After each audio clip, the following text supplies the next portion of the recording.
പാലക്കാട് ആനക്കര കൂടല്ലൂരിൽ യുവാക്കൾ സഞ്ചരിച്ച കാർ നിയന്ത്രണം വിട്ട് തല കീഴായി മറിഞ്ഞതിന്റെ CCTV ദൃശ്യങ്ങൾ പുറത്തു വന്നു. കഴിഞ്ഞ ദിവസം ഉച്ചയോടെയായിരുന്നു സംഭവം. അപകടത്തിൽ ആർക്കും കാര്യമായ പരിക്ക് പറ്റിയിരുന്നില്ല.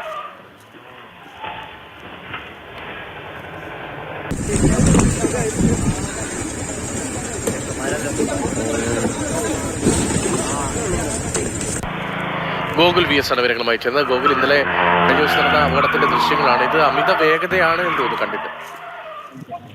CCTV ദൃശ്യങ്ങൾ കാണുമ്പോൾ നമുക്ക് മനസ്സിലാവുന്നത് അമിത വേഗത്തിലായിരുന്നു ഈ കാറ് വന്നിരുന്നതെന്നാണ്. മാത്രമല്ല അത് ചെറിയ ഒരു വഴിയാണ്.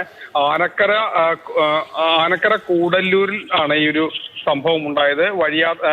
മറ്റാർക്കും പരിക്കില്ല, അല്ലെങ്കിൽ വഴിയാത്രക്കാരൊക്കെ അതിൽ നമുക്ക് നടന്നു പോകുന്ന ചിലരെയൊക്കെ കാണാം. പക്ഷെ അവർക്കാർക്കും മറ്റൊരു അപകടമൊന്നും പറ്റാതെ രക്ഷപ്പെട്ടു എന്നുള്ളത് അത്ഭുതകരമായ കാര്യമാണ്. വാഹനത്തിലുണ്ടായിരുന്ന 3 പേർക്കും മറ്റു കുഴപ്പങ്ങളൊന്നുമില്ല. വാഹനം നിയന്ത്രണം വിട്ട് മറിയുകയായിരുന്നു. സമീപത്തുള്ള പാടത്തേക്ക് നിയന്ത്രണം വിടുന്നതും വാഹനം വെട്ടിച്ച് കയറ്റുന്നതും നമുക്ക് കാണാം. അവിടെ വെച്ചാണ് വാഹനം തലകീഴായി മറിഞ്ഞത്. വലിയ രീതിയിൽ തന്നെ വാഹനം പൂർണ്ണമായും തന്നെ നശിച്ചതാണ് നമുക്ക് ആ ദൃശ്യങ്ങളിൽ നിന്ന് വ്യക്തമാകുന്നത്. പക്ഷെ വാഹനത്തിലുണ്ടായിരുന്ന 3 പേർക്കും പരിക്കില്ല എന്നുള്ളത് ആശ്വാസകരമായ കാര്യമാണ്. ശരി, ഗോകുൽ VS ആണ് പാലക്കാട് നിന്ന് ഈ അപകടത്തിന്റെ വിവരങ്ങൾ നൽകിയത്.